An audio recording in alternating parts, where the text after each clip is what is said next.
Praise Lord. കർത്താവ് എല്ലാവരെയും ധാരാളമായി അനുഗ്രഹിക്കട്ടെ. ഒരു അനുഗ്രഹിക്കപ്പെട്ട ദൈവിക ആലോചന നിങ്ങളുമായി പങ്കുവയ്ക്കുവാൻ ഞാൻ കർത്താവിൽ ആഗ്രഹിക്കുകയാണ്. 130 സങ്കീർത്തനം അതിൻ്റെ 7-ാം വാക്യം. അവിടെ എങ്ങനെയാണ് വായിക്കുന്നത്? ഇസ്രായേലേ, യഹോവയിൽ പ്രത്യാശ വെച്ചുകൊള്ളുക.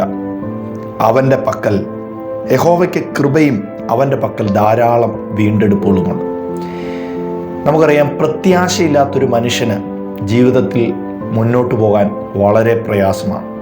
എന്തുകൊണ്ടാണ് മനുഷ്യർ ആത്മഹത്യ ചെയ്യുന്നത്? എന്തുകൊണ്ടാണ് മനുഷ്യൻ നിരാശപ്പെട്ട് ജീവിക്കുന്നത്? എന്തുകൊണ്ടാണ് മനുഷ്യൻ്റെ മുഖത്തെ പുഞ്ചിരി നഷ്ടപ്പെടുന്നത്, ഹൃദയത്തിലെ ആനന്ദം നഷ്ടപ്പെടുന്നത്? അതിന് പ്രധാനപ്പെട്ട കാരണം അവരുടെ പ്രത്യാശ അവർക്ക് നഷ്ടപ്പെട്ടു പോയി. പ്രത്യാശ നഷ്ടപ്പെട്ടു പോകുമ്പോൾ നമ്മൾ എന്താണ് ചെയ്യേണ്ടത്? ദൈവത്തിൻ്റെ വചനം പറയുന്നു, ഇസ്രായേലേ, യഹോവയിൽ പ്രത്യാശ വെച്ചുകൊള്ളുക. യഹോവയ്ക്ക് കൃപയും അവൻ്റെ പക്കൽ ധാരാളം വീണ്ടെടുപ്പുകളുമുണ്ട്.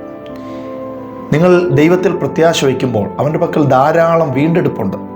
അതുകൊണ്ടാണ് ദൈവത്തിൽ പ്രത്യാശ വയ്ക്കാൻ പറഞ്ഞത്.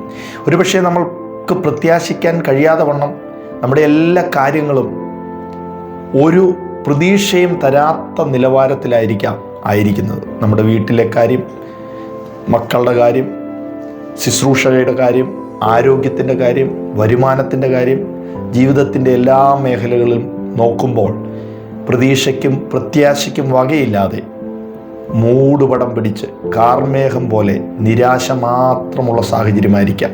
എന്നാൽ ദൈവത്തിൻ്റെ വചനം പറയുന്നു, അങ്ങനെയുള്ള സാഹചര്യത്തിൽ നിങ്ങൾ നിരാശയ്ക്ക് നിങ്ങൾ അടിമപ്പെടരുത്. നിങ്ങൾ ദൈവത്തിൽ, യഹോവയിൽ പ്രത്യാശ വയ്ക്കുക. കാരണം അവൻ്റെ പക്കൽ ധാരാളം വീണ്ടെടുപ്പുണ്ട്. നമ്മളെ ഈ നിരാശാജനകമായ സാഹചര്യത്തിൽ നിന്ന് വലിയ വീണ്ടെടുപ്പ് നമുക്ക് ഒരുക്കി പ്രത്യാശയിൽ സമ്പന്നരാക്കി തീർക്കുന്ന ഒരു ദൈവം നമുക്കുണ്ട്.